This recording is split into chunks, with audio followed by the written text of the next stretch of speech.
OnePlus is one of the biggest underdogs in the smartphone industry. They started as a small company that surrounded itself with dedicated enthusiasts in order to make great phones for tech people. Eventually, they found their niche with the flagship killer moniker, making great phones for prices that undercut the competition. Despite falling off in the past few years after being integrated more tightly with Oppo, this generation has really been a return to form for OnePlus. They've gone back to what they do best, devices that can duke it out with the kings while keeping the prices palatable for the masses. I'm WolframSuper, and this is my full in-depth review of the OnePlus 12.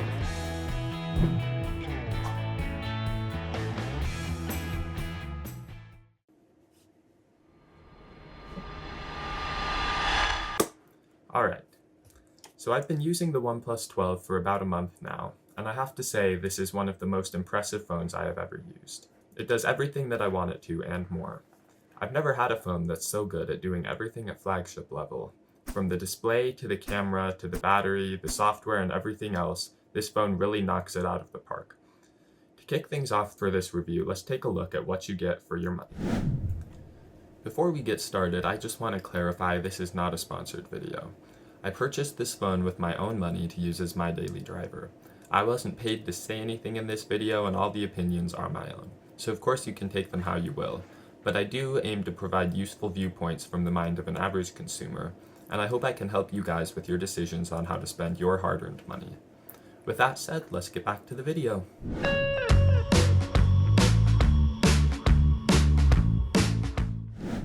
The base model of the OnePlus 12 starts at $799, and it comes with 12GB of LPDDR5X RAM and 256GB of UFS 4.0 storage. That's the model I got for myself, but for $899 you can upgrade to the higher tier, which gets you 16GB of RAM and 512GB of storage. That's the best you can get in the US, at least from OnePlus's official store, but in other markets you can go all the way up to 24GB of RAM and a terabyte of storage. The chipset, however, is the same across all models and is a beast. The Snapdragon 8 Gen 3. It's the best processor Qualcomm has to offer, and it makes a difference in both day-to-day usage as well as longevity. This puts the OnePlus 12 right in line with flagships like the S24 Ultra and the Xiaomi 14.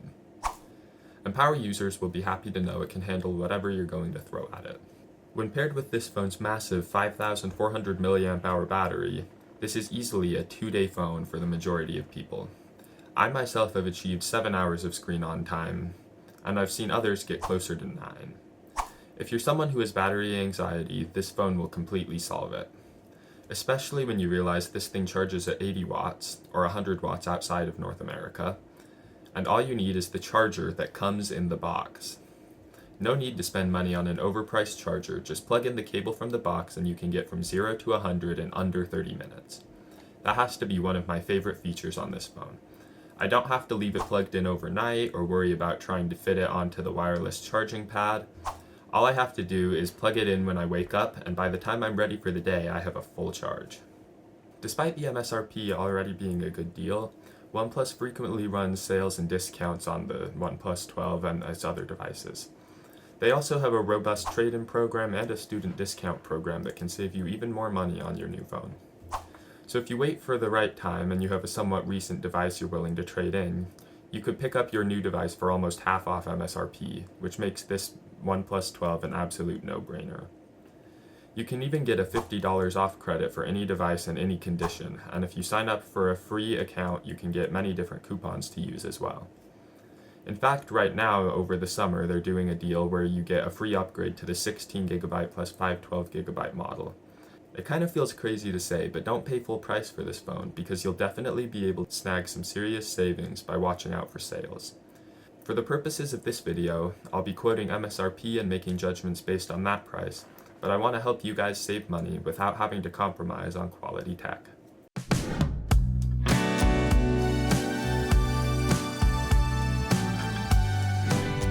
So the OnePlus 12 can satisfy power users and battery sippers alike, but what about the media lovers? Well, they'll be happy to know that it comes with a 6.82-inch 1440p 120Hz LTPO AMOLED screen that supports both HDR10 and Dolby Vision, and it can also reach up to 4,500 nits of brightness. Of course, that is an extreme testing number, mostly meant for promotion, but in day-to-day usage it gets plenty bright even outside in direct sun. I know a lot of people don't like the curved screen, and I've seen lots of complaints about it, but I actually don't really mind it at all, and I like the way it makes the phone feel in the hand when you don't have a case on. It makes it feel a lot sleeker, and overall it just kind of helps the phone feel more premium in a way, at least in my opinion. I did have a few palm rejection issues out of the box with the edges of the screen, but I found a setting where you can turn down the edge sensitivity, and then I had no problems after that, especially once I put this case on. The display also features 2160Hz PWM dimming, which is a little known feature that refreshes the screen much faster when it's dim, which can alleviate eye strain and headaches, especially for those of you who are sensitive to PWM dimming. This phone also comes with Wi-Fi 7, 5G, and Bluetooth 5.4 with aptX for all your connection needs. As far as build quality goes, you get Gorilla Glass Victus 2 on the front and Gorilla Glass 5 on the back, along with a premium feeling frosted texture that's great for hiding fingerprints and smudges. The frame is made of polished aluminum and feels really nice. For the Butterfingers out there, this device only comes with an IP65 rating, which means it's not quite as water resistant as an IP68, but OnePlus has been known to skimp on official IP ratings in the past to save some money, so we'll have to see how it holds up over time. Of course, don't go dunking your phone in water because of something I said. I don't take any responsibility, legal or otherwise, for what you do with your own device. But they have built in the same features in the past as other devices while going for a lower IP rating so they can bring down the costs. Just putting that out there. But while we're on the topic of water resistance, the OnePlus 12 comes with an interesting new feature called AquaTouch, which uses an algorithm to determine the difference between water drops and fingertips, which allows you to use your phone even in the rain or with wet hands. In my experience, it works impressively well. It's definitely not perfect, but it's miles better than not being able to use your phone at all. I wouldn't bet on it being a way to use your phone in the shower or the pool or something like that, because it can be overwhelmed if there's too much water on the screen. I have a small list left of other specs to get through, so I'll just quickly go through them. Optical under-display fingerprint scanner, physical alert slider for notifications, IR blaster, which is really cool, I've used it a couple times. Totally saves you if you can't find your remote. Then there's also stereo speakers, the OHaptic touch engine, a USB-C port, and a dual nano SIM tray.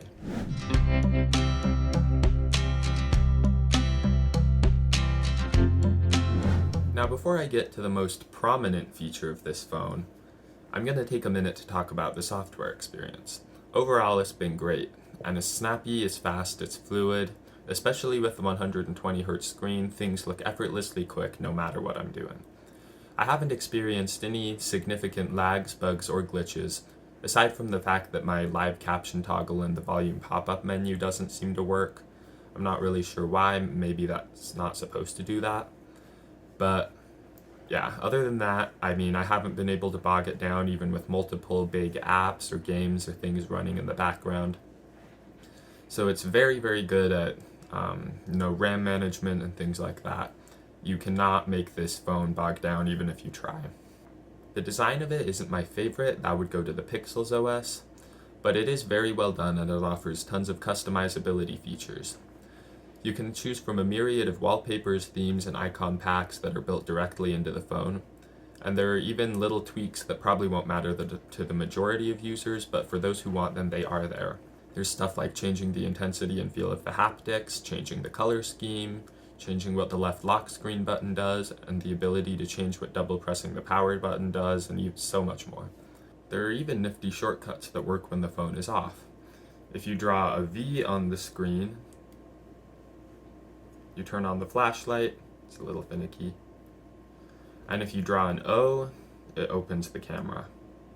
I haven't found much use for these personally, but I'm sure there are people out there who will appreciate these small but useful add-ons.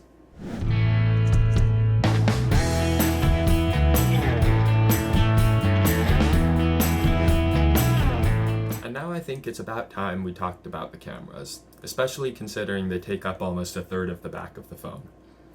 I love to dabble in photography, and so far this phone has done really well. It's got a triple camera setup, a 50 megapixel primary, a 48 megapixel ultra wide, and a 64 megapixel telephoto with 3 times optical zoom and up to 120 times digital. The fourth circle has what I assume to be a laser autofocus of some kind, but I can't really find too many details on that. So if you know what it is, be sure to let me and the other viewers know in the comments. The flash is on its own in the top corner of the little metal camera bezel. I've taken some very, very pleasing and impressive shots with this camera. Colors look bright and vibrant, and the subjects are sharp and in focus as long as you have good lighting. The cameras also have a Pro XDR feature that composites multiple shots taken at different exposures in order to create an HDR image with brighter highlights. When viewed back on the phone's screen, it will use its HDR features to brighten the highlights on screen and really make the image pop. This feature can look really impressive, and it often does so, but sometimes I feel like it overcompensates and can blow the image out or remove some detail.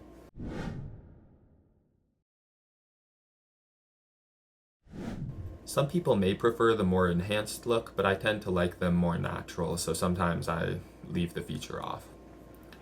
But the large sensor and its large aperture is f1.6, which is huge for a phone. So the main camera lets in a lot of light, and it allows for great detail most of the time. However, I have noticed in some lower light situations that don't quite trigger the night mode, there can be a little bit of blur or fuzziness when the camera doesn't quite seem to know what to focus on, but 99% of the time it puts out great shots, and that said, the night mode is absolutely incredible. I'm blown away by just how much detail the camera can pull out of a scene even when you're in the dark. I love that it manages to keep the photos looking natural. Most night modes tend to over-brighten and over-sharpen, which results in kind of a strange and unnatural look, especially when you go peeking around in the sky or some of the details with street lamps or things like that. I'm not sure if it's a part of Hasselblad's tuning, but night mode photos still look like night while also brightening up the photo enough to show everything you want to see. If you know what you're doing, you can get better results from using the manual mode, but for the majority of users, the automatic night mode is amazing. The wide-angle camera isn't quite as impressive as the other two, but it still puts out great shots with lots of detail. There is a subtle but noticeable shift in colors and sharpness when you switch between the lenses, but it's not a big deal.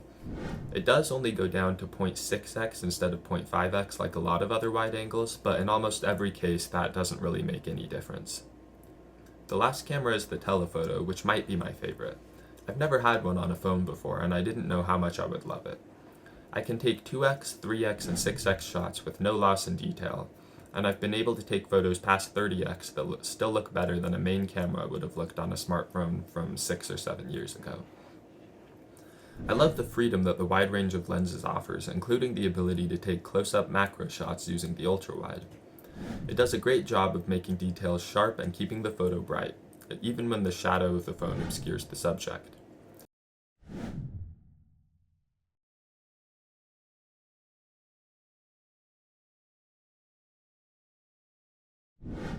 There's so much versatility here, which photographers and casual users alike will love. And for the tinkerers, the master camera mode actually has 2 sub-modes, Auto and Pro. Auto is just point and shoot and largely the same as the normal photo mode, but it adds some customizable filters like vignettes and sharpening. The Pro mode, however, unlocks full control over everything: ISO, shutter speed, exposure, white balance, and focus. It also unlocks the ability to shoot in RAW format, something photography nerds will love. There's so much you can do with this camera, and is partly thanks to the Hasselblad partnership.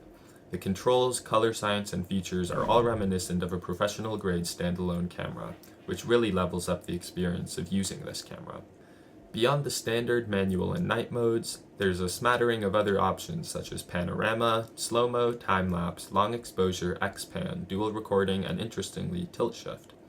I haven't found a chance to use these modes very much, but I'll let you know how they are if I come back for a long-term review of maybe like 6 months.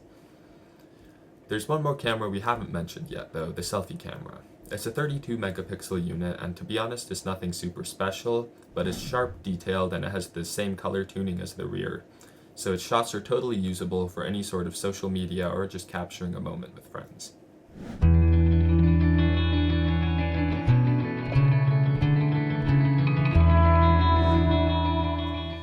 Video is also great on this phone.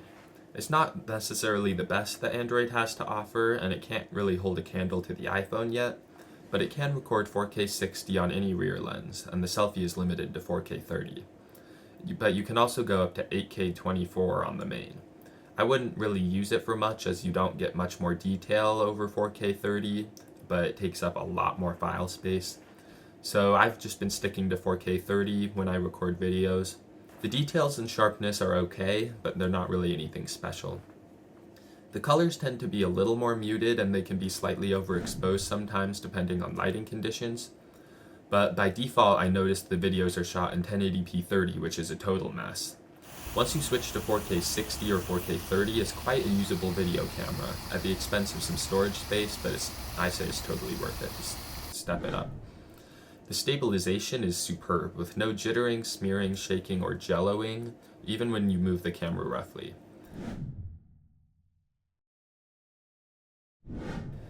If you need the best video on a smartphone, nothing's going to beat the iPhone. If you're on the Android side, Pixel is probably the best right now, but for the average user, video is good and even great.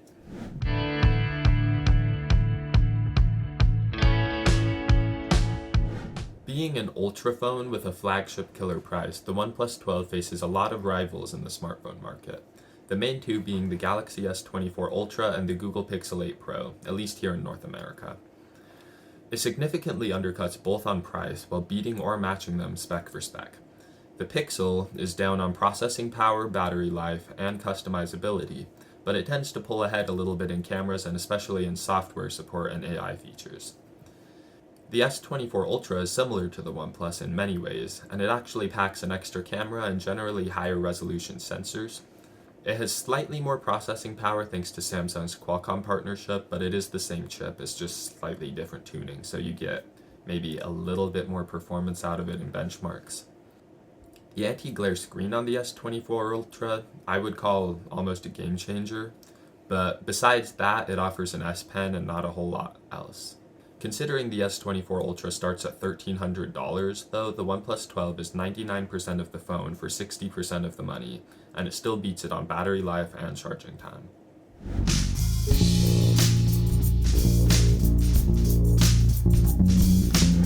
The OnePlus 12 is a true return to form for OnePlus. It goes toe-to-toe with the giants in the industry, yet at a significantly lower price of entry. It rewards users with nearly every feature you could ever ask a phone to have, and even some things you wouldn't think to ask for.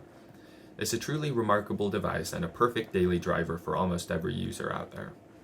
It does some things better than everyone, most things just as well, and has only a few minor drawbacks, all while managing to create its own personality in the smartphone space. If you're looking to pick up a new Android phone, I can highly recommend the OnePlus 12 as a near-perfect all-rounder.